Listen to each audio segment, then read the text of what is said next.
And what was that, John? Where had you been? I had spent from 2004 until 2021 in prison in Wyoming. Phew. You are listening to the Why Smart Women podcast, the podcast that helps smart women work out why we repeatedly make the wrong decisions and how to make better ones. From relationships, career choices, finances, to faux fur jackets and kale smoothies. Every moment of every day, we're making decisions. Let's make them good ones. I'm your host, Annie McCubbin, and as a woman of a certain age, I've made my own share of really bad decisions. Not my husband. I don't mean him, though. I did go through some shockers to find him. And I wish this podcast had been around to save me from myself.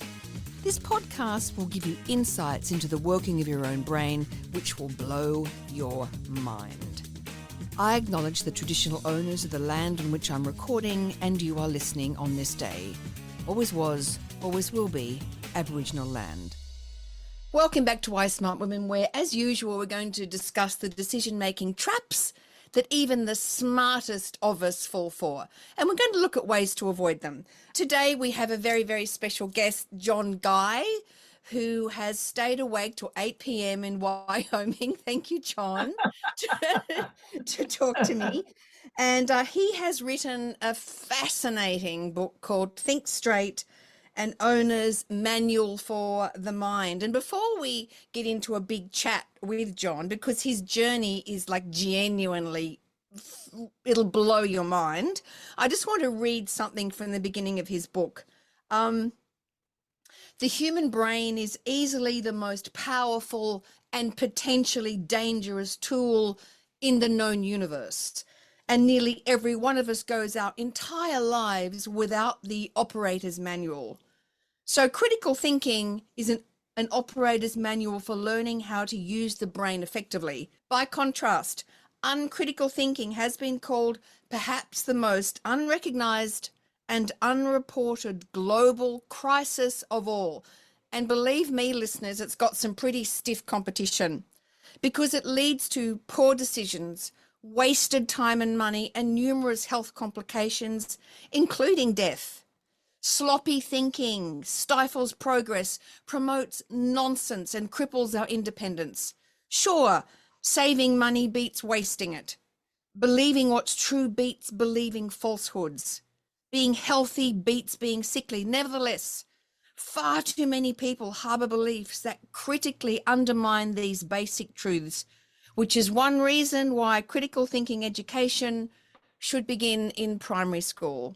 So I think you and I, John, are in violent agreement about this, are we not? I would say so, yeah. That was really funny, listeners, because actually what happened was the Zoom froze, and I just thought John was riveted listening to my voice and at the unbelievable skill of his own writing, but it wasn't true. He was actually You're just hired frozen. as the narrator. Yeah, okay, yeah, go anytime. Happy to narrate anything. So, John, your journey to skepticism is very, very unusual. And I know that I've been on John's YouTube channel, isn't it? The Curious Case of Science. Yep. That's right. I was a guest where I had to get up at 3 o'clock in the morning. So no judgment there, John, that you only had to stay awake till 8. So I've been on John's podcast, no, on John's YouTube channel. And when I first talked to John about what we're going to talk about, I just assumed John was a lawyer or something because his intellect, I did, because his intellect was so sharp. And I actually felt really intimidated to be on that show with all those people, with you leading it. And when I actually said to John, are you a lawyer? He said, no, I'm not. And he told me where he'd been for the last 17 years. And what was that, John? Where had you been? I had spent from 2004 until 2021 in prison in Wyoming. Phew. And how did this how did this come about? Because that's sort of astonishing. Yeah, so I guess I could just tell you from the beginning. I went Please. to Yeah, I was living in California and I was in a pretty low demographic for employment.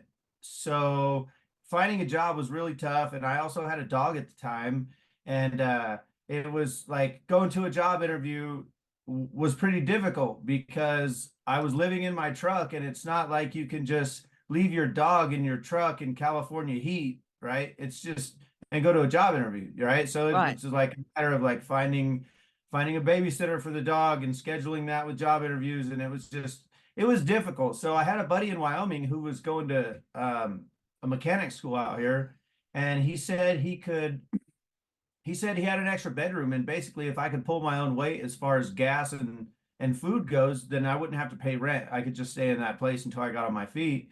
Wow. So I moved out to Wyoming, and I had been out here for about 2 weeks, Mm. and I had gotten a job, and I was supposed to start, I think, like the following Tuesday. And Steve and I, that was my roommate's name. Steve and I went out to a party, and on the way home from the party, we ended up getting into an altercation with some people downtown. And that altercation led to me stabbing one of the people involved. And I ended up getting arrested for aggravated assault. And I think Wyoming's a little bit different than California, where you have like different pretrial hearings. And in one of the pretrial hearings, they bumped the charge from aggravated assault to attempted second degree murder.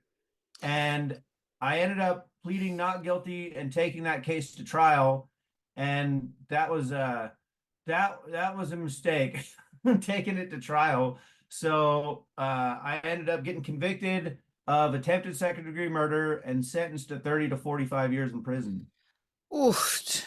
Oh my goodness gracious me. And I think when I was doing some reading about you, apparently the assault in effect was actually quite minor. Well, I'm not sure if it was minor. I don't think it was significant enough to raise to the level to be charged with attempted murder. Yep. Um, as far as any medical records are concerned, we have evidence that he got 4 stitches and and nothing else. There was some speculation about whether or not his liver had been punctured.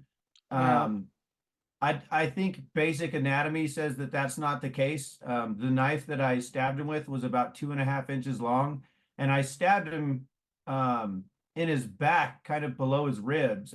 As I was passing behind him, I kind of or we were passing each other face to face, and when we were passing each other, I kind of reached my arm behind him and stabbed him. Uh-huh. So I don't think it hit his liver. I don't think he was a big guy. He was about 230 pounds, I think. Um, and I don't think it hit his liver. So, And why did you do you remember why you did stab him? Do you remember what so kind of there were really two altercations. We got into when we first were driving down the street, some guys surrounded our vehicle, and we were in a Camaro, and they started slapping the Camaro, and they were saying like, "You don't know shit about hot rods. This ain't no Camaro." And they were just drunk guys talking trash. So we got out and confronted them. Um, and one of the guys came out of the crowd, and he kind of grabbed me by the arm, and he was like, "Hey man, I've been dealing with these guys all night. Do me a favor and just get in the car and go." And right, I've been in his position before too, and I've been in the position of the guys who want to fight before too. So, right. I could understand, what that guy was going through. So I kind of just grabbed Steve and decided, yeah, that's not, let's just go. This is just drunk nonsense. So we got in the car, we took off, we made it like a block, and well, I'm pretty sure the same group of people surrounded the car again and were screaming at us and talking trash. So we got out and confronted them. And I mean, to be honest with you, Annie, I don't really have a great reason why I stabbed him, other Yeah. than the guy I stabbed he was the guy who started the first confrontation and had, um, probably the most aggressive demeanor out of everybody there. Uh-huh. And I don't know. I just think I was like wanting to be tough. I was in a new town. Sure. I I had just been there. I didn't like there was a lot of those people there. There was me and Steve, and then there were probably about 15 of them or so. And I don't know if I was thinking like, cut the snake off at the head or what? Okay. I don't know. I Yeah, really, I mean, I had been drinking too, right? So I wasn't making great sure. decisions at the time. And And I guess what we know is that you were absolutely in fight flight, right? You were in the fight part of flight, which is real, that emotional brain, the limbic system, isn't it? Response in us. And yeah, so it's sort of easy to understand when you're in that sort of febrile, overheated environment that it's easy. And how old were you at the time when that happened? I was 19. Oh my Lord, you were 19. So, and what we know as well about the brain is, especially in males, is not fully developed till they're 25, is it? That's right. So that That's right. prefrontal cortex hasn't come online. It just seems like such when David and I'll just so everybody knows, we are recording this at the end of the Democratic National Conference. Um, Many of us over here, John, and I'm sure some of the listeners are avid watchers of your political process, because it's sort of so astonishing to us here that Trump is in any way. Um, Us um, too. yeah, right. Oh, wow. We're astonished too. Wow, it made me really laugh yesterday. No, it was not funny, but it sort of is. In the middle of Kamala Harris's speech yesterday at the Democratic National Conference, Trump tweeted, "Where's Hunter?" And we're like, "What? What are you? What?" Like, so the fodder for the American comedians is just endless, right? It's just endless. It's like, what are you talking about? Where's your wife? Where's Melania? Where's any of your support network? None of them are Yeah. there, right? Because they're all hopefully escaping a sinking ship, right? Yeah, there was a similar stand-up comedian who she was talking about it. This was like weeks ago, and I don't remember what Donald Trump was briefing or something, but she, he all he did was rail Joe Biden, who had already been out of the race, right? So No. it was completely irrelevant, and he just was Joe Biden this and Joe Biden this, and we're all kind of just scratching our heads like, what the hell is he talking about this No, for? no. What kind of relevance is this, you know? Yeah. And Well, I and guess he's that's getting panicked, right? yeah, and that's his MO. He is constitutionally incapable of any like answering a direct question. And it doesn't even seem like he can answer a direct question where the answer would favor him, right? It doesn't even matter. He can't do it. He's just like incapable of answering a question. He just has to spin off into some weird diatribe about something that's completely irrelevant. Yeah. Well, we loved it when he said, "I'm better looking than her. I'm better looking." Like, okay, I don't think you are, but if you want to believe that, that's all right. Yeah, So, great. yeah, yeah, yeah, yeah. So it did, of course, occur to me listening to your story. How many felons has he been accused of or convicted of? Felonies? Well, he's been convicted of 34, and I believe he has like 56 pending criminal charges. Yeah. So there's him still running for president of the United States, and there's you with the four-stitch injury at 19 coming in for what was it, 35 to 40 years? The sentence was 30 to 45. And you got out in how many? So in 2000, I want to say 2009, I got a sentence reduction to 25 to 40. And the way that the good time system works in Wyoming is with good behavior, you can get out in 66% of your bottom number, which is 66% of that 25. So that's what I did. I ended up doing 17 on 25. Wow. So during that 17 years, what you did was quite astonishing. So you started to study law and then you switched to philosophy and science, correct? That's right. Yeah. And I've got here that you read something like 300 books on science, philosophy, behavioral economics. Is that correct? That's a lot. That's astonishing. No, And I think it was close to so I never actually counted, right? and a lot of the way that I got books was like people sending me books, and then you're only allowed to have 14 books at a time. So 14. Hmm. yeah, so I would get books and then donate them to the prison library and do all that. But I did like a rough count one time, and I think I had read like somewhere around like 790 books and like over 10,000 research papers. Whoa.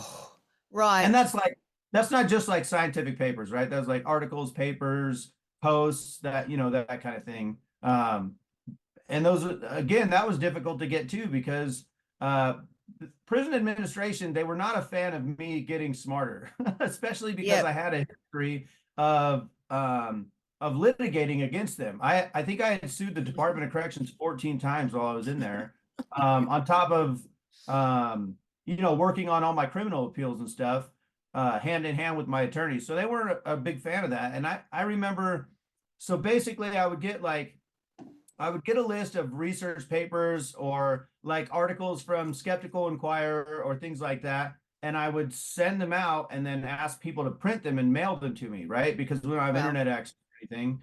And there was an occasion where I had to use the prison grievance procedure just to get that mail because they were trying to say that they made up some bullshit that this was copyright infringement for the people to What? print.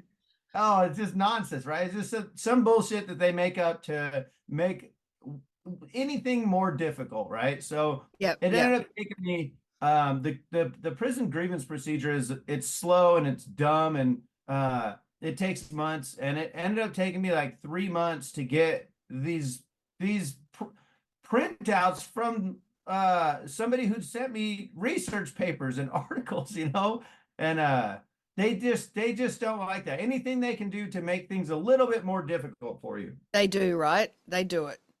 They have the impression that, I think in general, prison staff, they have the mindset that you're not in prison as punishment. You're in prison for punishment, right? So they want to.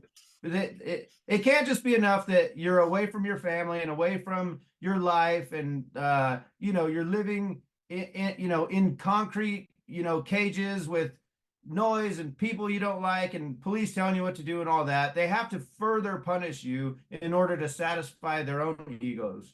Yeah. Wow. Yeah.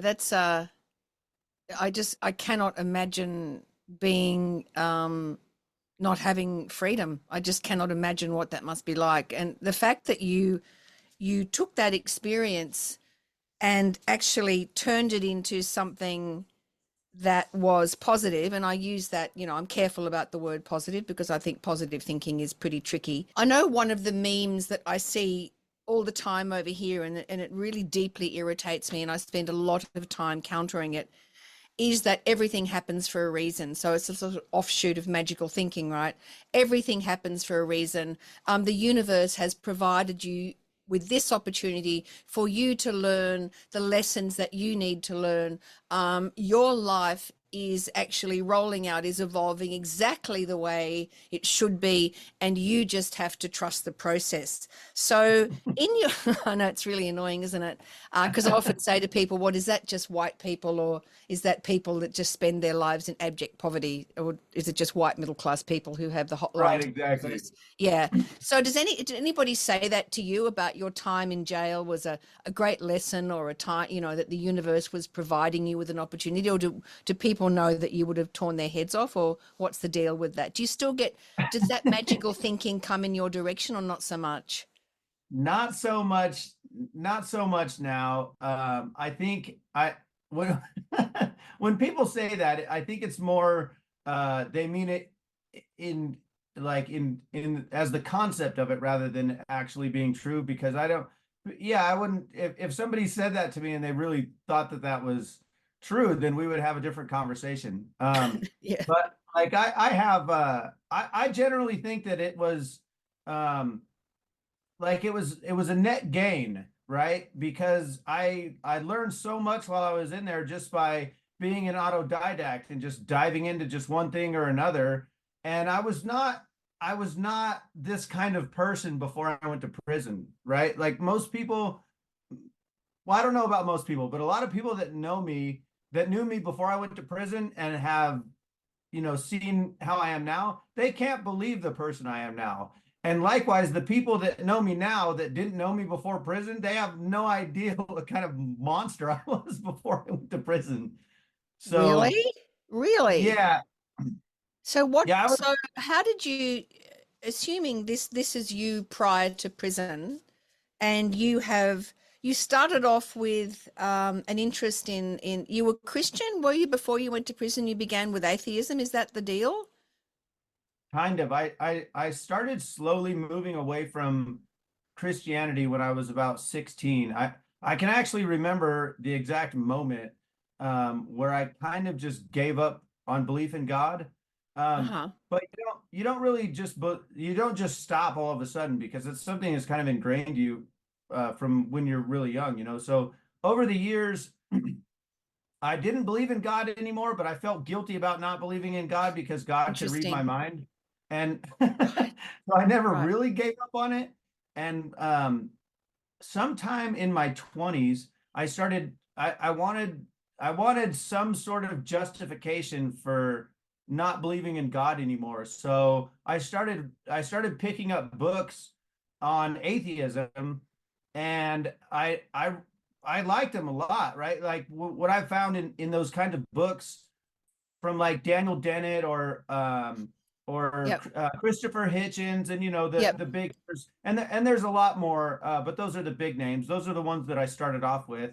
They were saying the things in writing that I had been thinking for probably 10 years. So it really gave me comfort in thinking that, oh, this is this is what other people think too. I'm not the only one that had you know, this epiphany and decided that, God didn't exist. There's no evidence at all that he does. And I should be the one demanding that upon the people who say Yep. that he does, right? And that's Yep. kind of how I got into skepticism and critical thinking as well, because it's that same demand for evidence on all scales, right? Not just religious beliefs or anything, but just in general. That's kind of the foundation of what critical thinking is about, and I guess that's kind of how I led into that.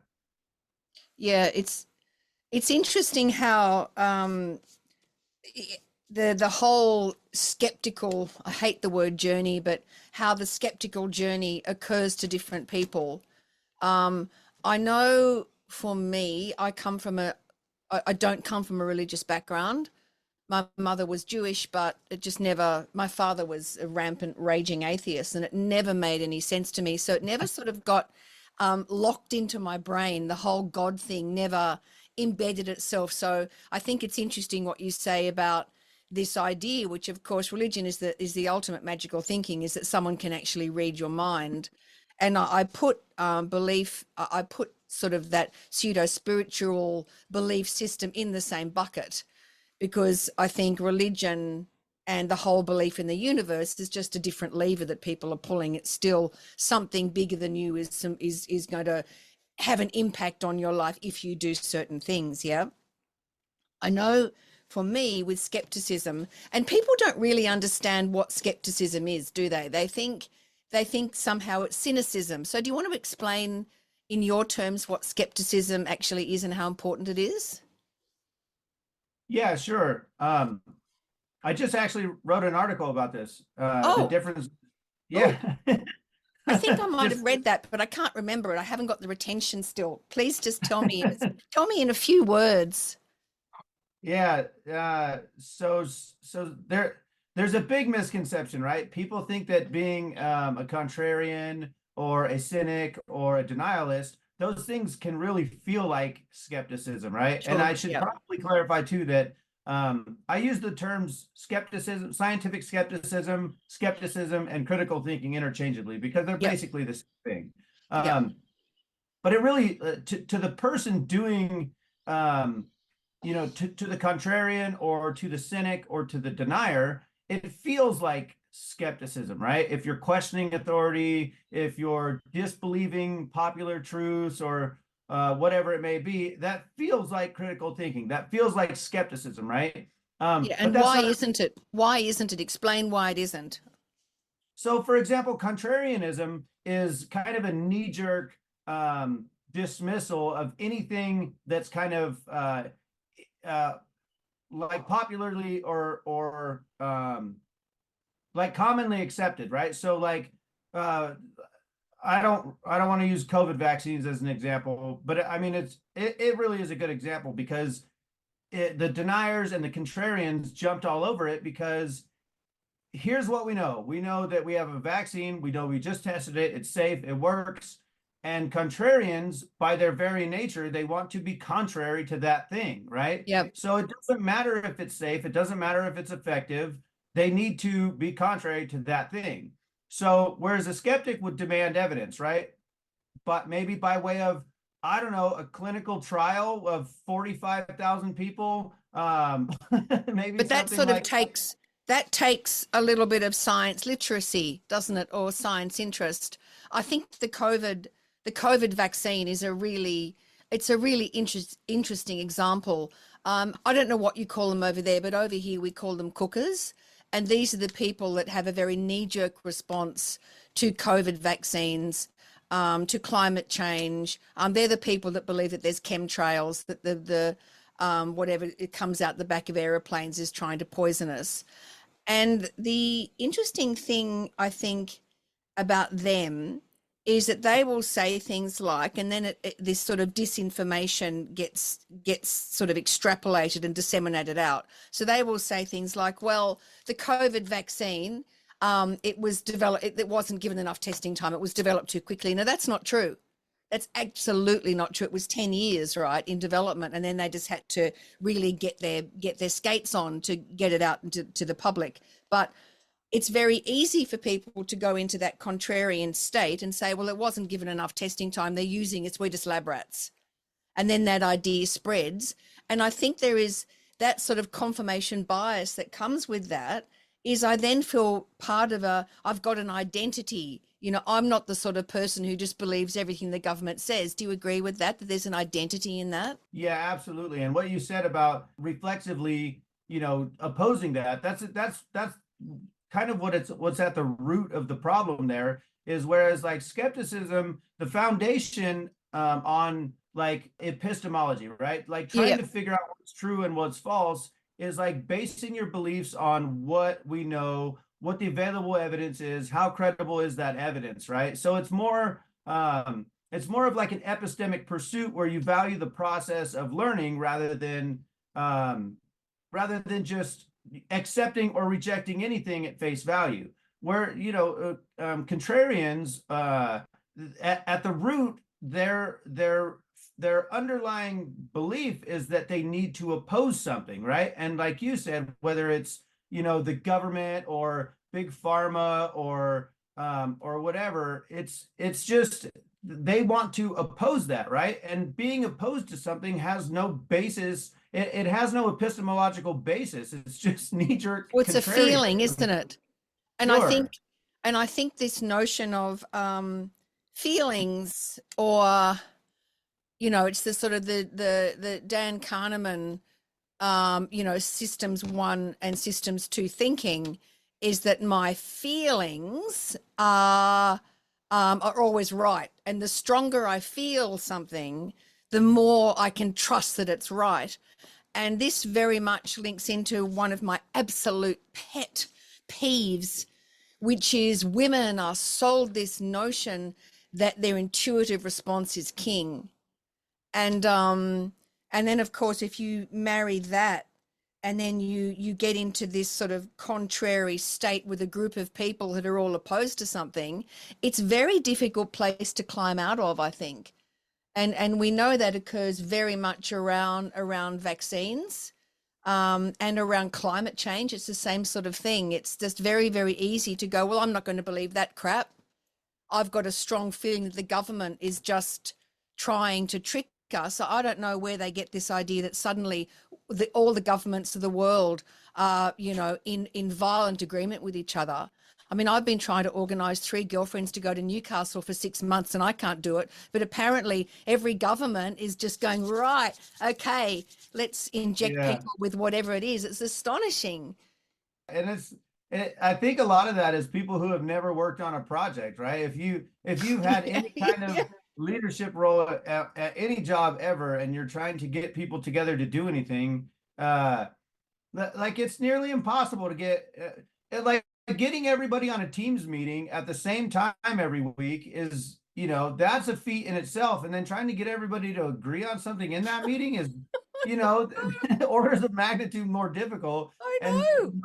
the conspiracy theorists, they want us to believe that like it's not just like the US government, right? Because if it were that simple, then Russia would just post the dossier Yeah.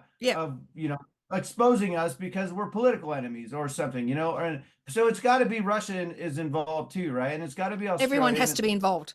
it's got to Yeah. be everybody, right? Israel, Everybody, China, yeah, yeah. everyone. Everybody has to be involved, and they all have to be simultaneously stopping the cure for cancer for some reason. They're all stopping that.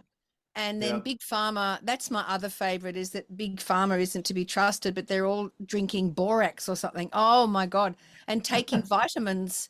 I don't know about America, but here, the Therapeutic Goods Administration does not have time to be testing all the vitamins, minerals, and everything else, tinctures that people are taking. They don't have time.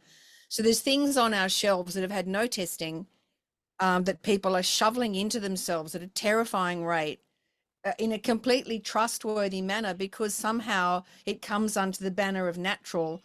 And as we know, the appeal to nature is a massive, massive cognitive flaw. But vitamins over here are fine, and then Big Pharma over here is not fine. So yeah, John, can you talk more on that, please? David said I'm talking too much.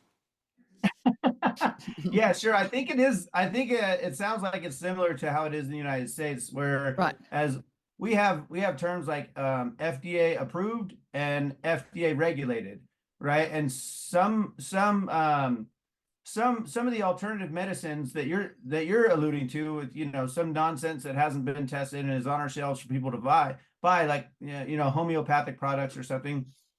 This stuff is FDA.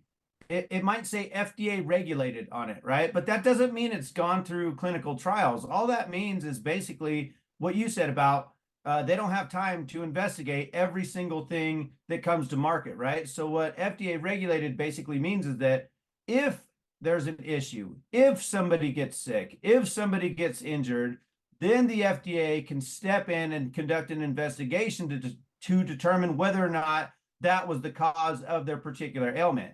But we have tons of crap on our shelves that has no business. There's no evidence that it works. There's positive evidence that it doesn't work. And it's sold on the shelves right next to people or to other medications that people buy in similar packages. Like the marketing for these is so similar to the marketing for products that actually do have science and behind them that people can't tell the difference. And really, can you blame it when giant corporations like the alternative medicine industry, I think worldwide is like a $34 trillion a year industry worldwide, and that's what you're up against, right? So people that you can't necessarily be blamed for buying these things when the odds the people who have marketed that to them have done that very assiduously. They've tried very hard to make sure that people do buy those things and are confused and that they can continue to stay in business over it. Like I think you might have heard stories about like I think I talked about one in my book where there was a factory that was taken over by a company that was making homeopathic products, but the factory was previously used to process walnuts, Yes. Yeah. and they didn't go through the proper procedures to clean it. So some people who had a walnut allergy ended up taking some of this homeopathic medicine and having a huge allergic reaction. And we come to find out later that it's a completely unregulated industry, right? Nobody's testing the products, nobody's pulling samples off to seeing if what they claim is in them actually is in them. There's no regulatory process to inspect their facilities to make sure there's not walnut oil in the shit that they're putting in their pills. We don't have that, right? So people end up getting sick, and having these reactions because there's no regulations, and it sounds like it's similar over there, which is pretty sad. Oh, it's terrible. All the homeopathic medicines and vitamins are all on our chemist shelves right next to medicines which have gone through the correct procedure. And yeah, I think just talking to you, because we'll wrap this up in a minute, but just talking to you, I start to get really frustrated because I think, how many voices are there? How many sort of skeptic science, I put myself in the science communicator basket, as I'm sure you do as well. What are we going to do?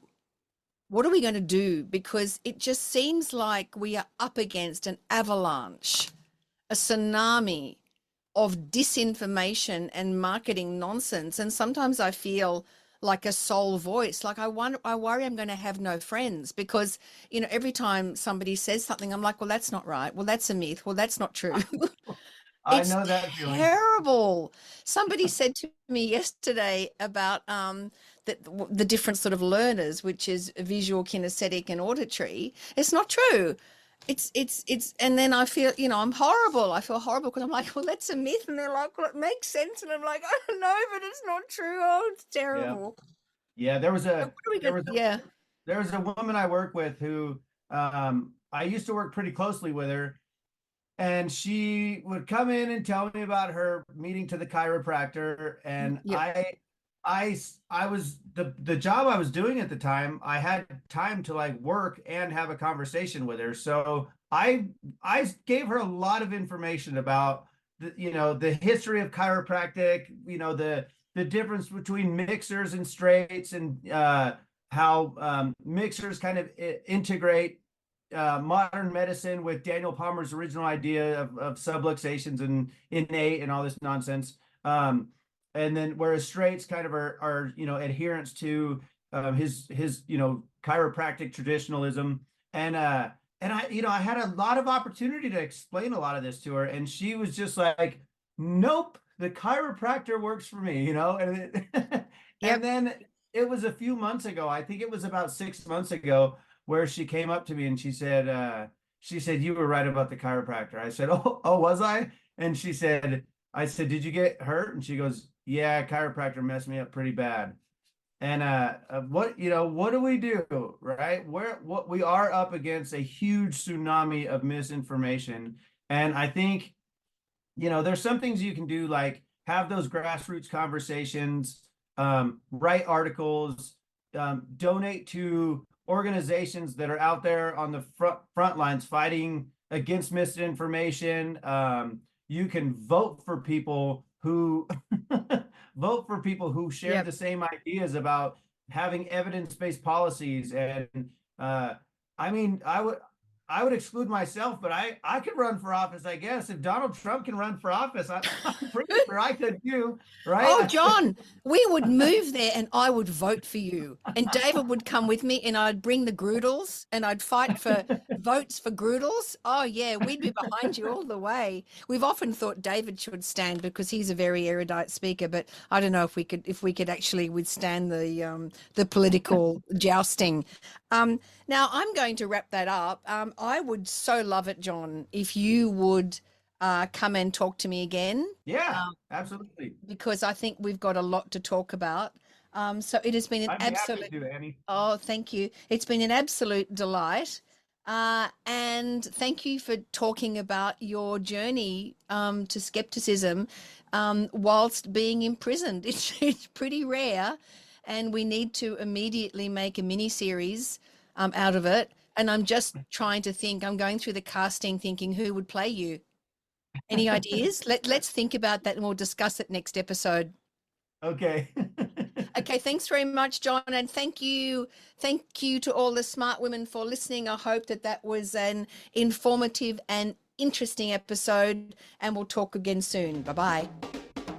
Thanks for tuning into Why Smart Women with me, Annie McCubbin. I hope today's episode has ignited your curiosity and left you feeling inspired by my anti-motivational style. Join me next time as we continue to unravel the fascinating layers of our brains and develop ways to sort out the fact from the fiction and the over 6,000 thoughts we have in the course of every day. Remember, intelligence isn't enough. You can be as smart as paint, but it's not just about what you know, it's about how you think. And in all this talk of whether or not you can trust your gut, if you ever feel unsafe, whether it's in the street, at work, in a car park, in a bar, or in your own home, please respect that gut feeling. Staying safe needs to be our primary objective. We can build better lives, but we have to stay safe to do that. And don't forget to subscribe, rate and review the podcast and share it with your fellow smart women and allies. Together, we're hopefully reshaping the narrative around women and making better decisions. So until next time, stay sharp, stay savvy, and keep your critical thinking hat shiny. This is Annie McCubbin signing off from Why Smart Women. See you later. This episode was produced by Harrison Hess. It was executive produced and written by me, Annie McCubbin.